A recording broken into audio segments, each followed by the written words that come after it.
Hello everyone, how y'all doing? It's Becky Bamboo. Today is Friday. What is today? September 9th. Yeah, I had to look. It all runs together for me, y'all. It's terrible. Um, so I'm getting ready to go out with my best girlfriend for the afternoon. We haven't gone out in several weeks, and I've just been really like just fighting the blues really bad. And we were talking earlier in the week, and I said, I got to get out of my house. Let's go do anything. I don't really care what we do. Let's just get out of the house. So we're going to go have lunch and probably some drinks and our typical just hang out and find shit to do to occupy some time. But I wanted to do an update. I want to talk about how this last couple weeks has been. I haven't updated in a little while, and I've had a couple of people asking me questions about my back, and I've been so busy I haven't really had a chance to get on and type you back and send you a message to answer your questions. So I'm just kind of going to recap everything that's been going on the last couple weeks. It's been busy. My son had to have surgery at the end of last week. He had to get a new set of tubes put in his ears and his adenoids removed, and he just turned 4, so surgery for a 4-year-old it's hard. It's really hard. He did super good with it, but there's only so much you can do to really prepare a child for surgery. I kind of explained to him ahead of time that they were going to put a mask over his face and he would breathe and he would go to sleep, and he didn't know anything about that. He was going to wake up and have an IV in his hand and all that kind of stuff. But we survived it. We got through it. There wasn't a lot of downtime with it, just a couple of days of really 3 days, I would say. The third day was probably the hardest on him, aside from the immediate like post-op time. But yeah, he was just kind of whiny for a few days and needy, and that takes up a lot of mom time. I kept him at home with me for a few days by himself so that he could just have time to rest, and I really tried to keep him as low key as I could. The doctor said it's kind of hard with kids to do that. They still want to play and do stuff. So we did a lot of movie watching. We went shopping and bought some new toys and stuff like that. So that took up several days of just kind of focusing on him. So let me give you just a recap of my back.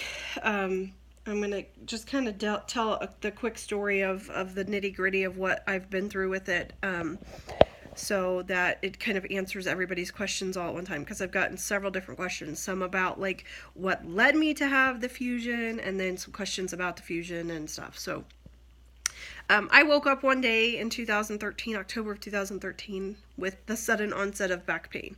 I did not have any kind of like sudden injury, like I didn't get in a car wreck or fall or anything like that. I just woke up one day and was, extraordinarily pain. I had horrible pain in my back, and it radiated to my right leg. I went to my doctor, had x-rays done, started physical therapy, started some chiropractics, and nothing was really helping. I ended up having an MRI where I found out I had a disc herniation and some spinal stenosis, and I started seeing a pain management doctor. I treated with pain management basically up until I got injured at work. So from October of 2013 all the way up to June of 2015, I on and off treated with pain management. I have had a ton of different epidurals in my back,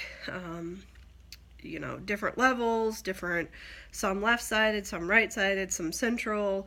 I've had a caudal injection. I've had just like everything with injections. Some really helped me for a while, and some were kind of like, these didn't really do anything. So fast forward to June of 2015. I was at work. I am a nurse. I was helping transfer a very, very large patient. Transfer didn't go well. Me and my teammate basically had to lift this lady and put her into a wheelchair.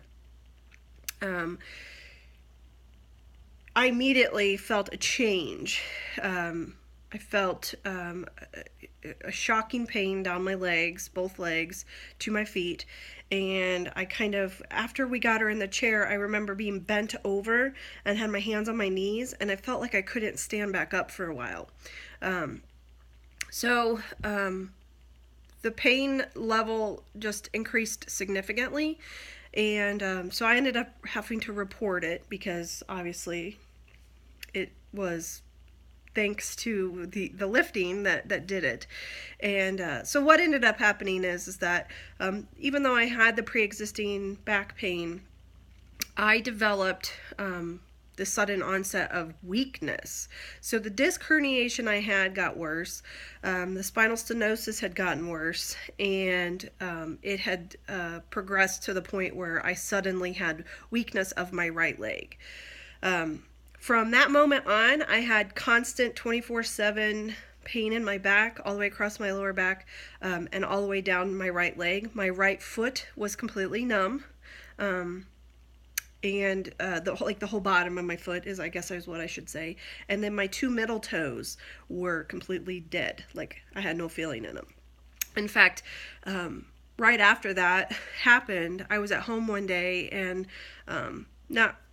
I really wasn't doing a lot, but I noticed blood on the floor, and I thought, I had my kids with me, and I thought, what did they step on, and I'm searching, I'm checking their feet out, and I'm looking all over the place for where this blood would have come from, and lo and behold, it had come from one of my toes. I had cut open one of my toes, and I could not feel it. So I started having like that pretty significant issues with the nerve. That's all nerve damage that causes that kind of stuff. So I went back to pain management after the work injury. She tried some injections, nothing worked. Sent me to the surgeon. Surgeon said, you got a real bad issue here. We need to do a fusion. So March 23rd, I had the anterior fusion done, so they went in through my belly. I have about a 6-inch incision on my lower abdomen. And then 2 days later, on March 25th, they went in and did the posterior part of the fusion. I have a one-level fusion, so they did a decompression and a fusion of L4 and L5. And then they also did a decompression of the right side of L5S1. So, but really just a one-level fusion, but 2 levels had a little bit of work done. I would go back and do it again tomorrow if I was ever in that kind of pain again. I literally woke up from the first surgery and had no more back pain. I had incisional pain and, so surgical pain, but I did not have like the mechanical back pain, the radiculopathy, the numbness. I didn't have any of that anymore. So, I would definitely do it again. I have lots of hardware in my back now. There's cages in between L4 and L5 where the bones are going to fuse, and I'm not fused yet, or it wasn't as of the last imaging I had, which was done in like the first week of July. I don't know when I will have imaging done again. I see the surgeon next week. Less than a week away. It's like 6 days away. I can't believe it. So September 15th, I see him, and I should be getting released to go back to work. I'm very excited about that. I know some people, do these work comp things and never want to go back to work, and this is a kind of a catastrophic event that could have ended very differently, but I really believe in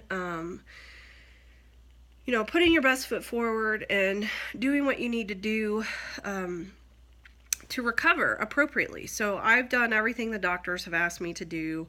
When they told me to start walking, I started walking. When they told me to start, doing this or that, I did it. I did 6 weeks of physical therapy for 3 days a week.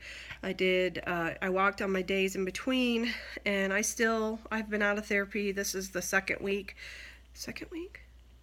Yeah. Second week, and I've kept up with my all of my at-home regimen, and I truly believe that's where it's at, putting the work back in to get your body rebuilt, because there's a period of time after surgery where you will, like if you have a fusion, you will not be doing much of anything for a couple of months. There's a lot of downtime with this surgery. I was told 6 months I would be out of work, and he's right on the money. So 6 months for me is this month, is September. So it just takes a long time, and the fusion to fuse the bones takes a really long time. So I really don't know when we'll do imaging again, to see where we're at with the fusion. But I did have good bone growth started back in July, so I assume that over the next couple of months that we'll get there. It's just a time thing. There's nothing you can really do to speed it up other than they have you wear a bone stimulator, which I do still wear, and that's about it. I mean, you can't do anything else other than that, and let your body do what it needs to do. So that's where I'm at with my back. I've talked to the physician assistant on the phone in the last several weeks, trying to kind of nail down a time of when I would be able to go back to work, because my old position became available again. And so I needed to kind of find out, for my boss's sake, like, is it realistic for me to be able to get hired back on? And so it sounds like what the PA told me was he expected I would get released Monday the 19th. So the Monday following next week, which is great. That's what we're planning on. My boss has put everything in motion to bring me back on starting that Monday, and I'm just waiting to get that piece of paper in my hand that lets me go back, and I'm really excited and really beyond ready to go back. I physically feel like I'm there, and I know it's going to be a struggle for a little while to kind of get reacclimated, but it's important for me to do this. It's important for myself to show myself that I can get back in the saddle of this, and I can go back to doing what I love. And so I'm pretty happy about that we're getting close to the end now. So that's kind of the update on my back. Weight loss surgery, let's update that. I still am taking my Plexus. Daily regimen includes, I take 3, 4, 5 products, 6 products every day. I take the triplex combo, which is the basic combination of things that really will help optimize your health. It gets your gut healthy. It helps you with your carb cravings, regulation of hormones and blood sugar. I've added on Accelerator, which kind of helps with weight loss, and also is kind of a mood booster, which is really nice. I also take our Edge product, which is our energy capsule, which is all natural. I love it. It keeps me going strong all day long, and I really don't have a hard time sleeping. I don't have a crash. Like, if you're a coffee drinker or energy drink person, you get that crash after you have that initial jolt of caffeine, and Edge is not like that. It's just this natural sustained energy all day. And then I also take our multivitamin, which is called X Factor, which you guys, from a bariatric standpoint, it is probably the best vitamin I've ever taken. My hair is growing like crazy. My nails are growing like crazy. It has aloe in it, which is actually proven to help us absorb the vitamins, which for us gastric bypass people who don't absorb, it's awesome. So, and it's really reasonably priced too. I think it's about $30 for, really, you get 60 capsules, and I only take 1 a day. So you get 2 months worth for $30, which is not bad. My bariatric vitamins were more than that. And I have officially lost 25 pounds using Plexus in the last 3 months. So I'm just overjoyed with how good I physically feel, and the weight loss, of course, is a huge thing, but it goes so much farther than just the weight loss. It's just having the optimum health and the right supplements and the right vitamins going. So that's kind of where I'm at. I'm doing really well, and I hope you guys are all also doing well and hanging in there, and I'll talk to you guys soon. Mwah!